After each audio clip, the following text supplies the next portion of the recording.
New Relight opticals and computerised I clinic. हमारे यहाँ Sarojini hospital के आई स्पेशलिस्ट डॉक्टर अवेलेबल। अपनी आंखों का मुफ्त मुआयना करवाइए। जी हाँ। अस्सलाम वालेकुम नाजरीन, 7H न्यूज सच को रखे आपके आगे। नाजरीन, गोशा महल कॉन्स्टिट्यूंसी के इलाके का है बुरा हाल। यहाँ के बीजेपी एमएलए राजा सिंह हैं और ये जो मंजर देख रहे हैं, कई महीनों से यहाँ पर हर थोड़े दिन में पानी बहते रहता है। ये पानी मामूली पानी नहीं, डेनिस का गंदा पानी। लोग इसी पर से चलते हैं, गाड़ियां यहाँ से आती जाती रहती हैं।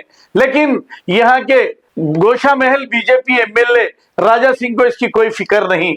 अब ना जाने इन्हें 3-3 बार अवाम कैसे जिताई पता नहीं, लेकिन ये अवामी मसाइल का जरा भी ख्याल नहीं करते। इसके बावजूद भी ये मुसलसल 3 बार जीते हैं। इसका मतलब ये है कि अवाम को ऐसे ही रहने की आदत हो गई है।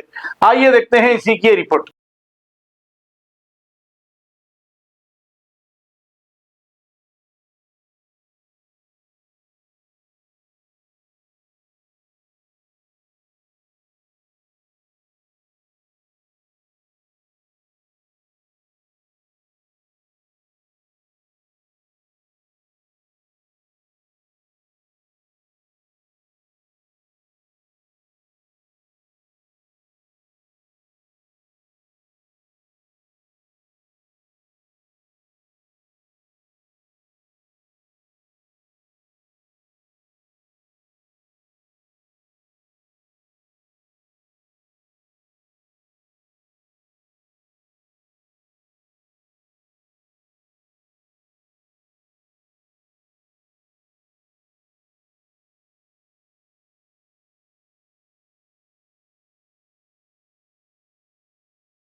New Relight opticals and computerised I clinic. हमारे यहाँ सरोजनी हॉस्पिटल के आई स्पेशलिस्ट डॉक्टर अवेलेबल। अपनी आंखों का मुफ्त मुआयना करवाइए। जी हाँ। Sun glasses 99 onward, any number glasses from 250 onward, contact lenses any colour ₹99 onward. जो हजरात 60 साल की उम्र से ज्यादा है, हज और उम्रा जाना चाहते हैं, उनके लिए बिल्कुल free number glasses, free home delivery और free eye checkup. New Relight Optical, Talab Katta, main road, opposite to Baba Bahauddin Dargah. Mobile 9848392127। खबर है शहर की, खबर है गाँव की, खबर है सारी दुनिया की। 7H न्यूज पसंद आए तो लाइक कीजिए, शेयर कीजिए और सब्सक्राइब करना ना भूलें। 7H news.